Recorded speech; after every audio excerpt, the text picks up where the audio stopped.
झारखंड में बस मालिकों और बड़े ट्रांसपोर्टरों की जान सांसत में।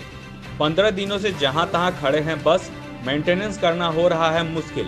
झारखंड में बस मालिकों और बड़े ट्रांसपोर्टरों की जान लॉकडाउन की वजह से सांसत में पड़ गई है। लॉकडाउन के 15 दिनों में अंतरराज्यीय बसों की सेवाएं, सरकारी बस डिपो से ट्रांसपोर्ट सेवा ठप पड़ी हुई है। झारखंड बस ऑनर्स एसोसिएशन के अरुण बुधिया ने बताया कि परिवहन आयुक्त से तिमाही टैक्स में रियायत दिए जाने का अनुरोध किया था। उनका कहना है कि परिवहन आयुक्त फैज अहमद फोन ही नहीं उठा रहे हैं।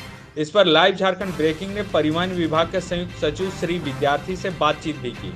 उन्होंने कहा कि उनके पास कोई पत्र नहीं आया है। वैसे भी 2020-21 के नए वित्तीय वर्ष की शुरुआत अभी जस्ट हुई है।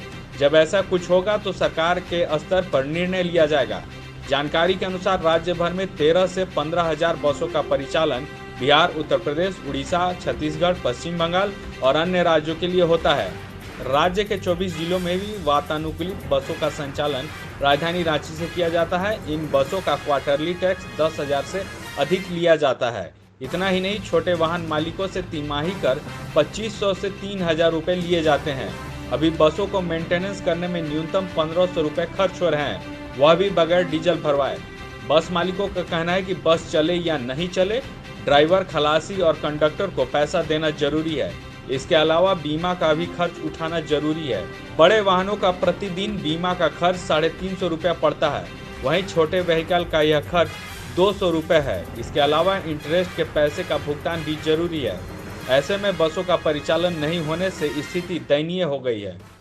सीसीएल के लाल लाडली कायाकल्प scholarship, mission engineering 2022, coaching IITians द्वारा, सारा खर्च सीसीएल द्वारा। हम कोयला वाले घरों को रोशन तो करते ही हैं, बच्चों का भविष्य भी संवारते हैं। हमने यह कायाकल्प स्कॉलरशिप 2013 में शुरू की थी। सफलता लगभग 100% है। बच्चे अप्लाई करें, कम से कम इंजीनियर अवश्य बने और एक अच्छा इंसान बने। विस्तृत जानकारी के लिए चेक करें हमारा website www.cclkelallandladli.in। Live Jharkhand breaking की अपील। कोरोना वायरस के संक्रमण से बचने के लिए घरों में रहें और सुरक्षित रहें।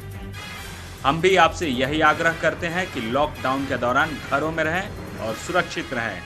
खुद का ख्याल रखें और दूसरों का भी ख्याल रखें।